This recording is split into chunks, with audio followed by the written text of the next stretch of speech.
বিশেষ করে জ্যৈষ্ঠ মাসে দুঃসহ কটকের দৃশ্য, বিশেষ করে জ্যৈষ্ঠ মাসে সুদূরসহ। আশঙ্কা হচ্ছিল সুধীরচন্দ্রের বাজার উজাড় করে তিনি যে ঝুড়ি ঝুড়ি আম এনেছেন সে না পৌঁছে যায়। আবার আশায় বুক বাঁধেন, কাল হয়তো ঠাকুর আম গ্রহণ করবেন, পরে তিনিও আম খেতে পারবেন এবং 5 জনকেও উদার হস্তে পরিবেশন করতে পারবেন। বন্ধুরা, তৃতীয় পর্বের আজ এখানে শেষ করলাম। আগামী দিন চতুর্থ পর্ব নিয়ে আপনাদের কাছে উপস্থিত হব।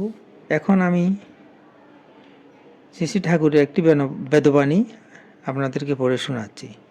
বন্ধুরা, ঠাকুর বলেছেন, স্ত্রী জাতির স্বভাব পতিব্রতা, প্রতিসেবা প্রতি অনুগতা আশ্রয়, অকর্তা হইয়া সর্বদা প্রতি তৃপ্তির আশ্রয় নিবে। এই তো পরম ধর্ম। ইয়া হইতে যে কি ধর্ম জগতে আছে তাহা আমার জানা নাই।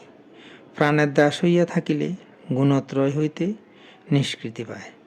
গুণ আহরণ, শরীর আহরণ এবং ইন্দ্রিয়াদি অহংকারের আহরণ করিয়া জীবভাব মুক্তি পাইতে পারে না।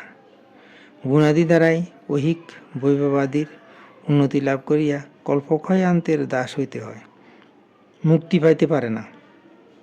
ব্রহ্মাদি পর্যন্ত কর্মবন্ধন ছাড়াইতে পারে না। বেদবাণী 1। বন্ধুরা, আজ এই পর্যন্তই। আগামী দিন আবার শ্রী ঠাকুর সম্পর্কে গল্প বাণী নিয়ে আপনাদের সাথে থাকব।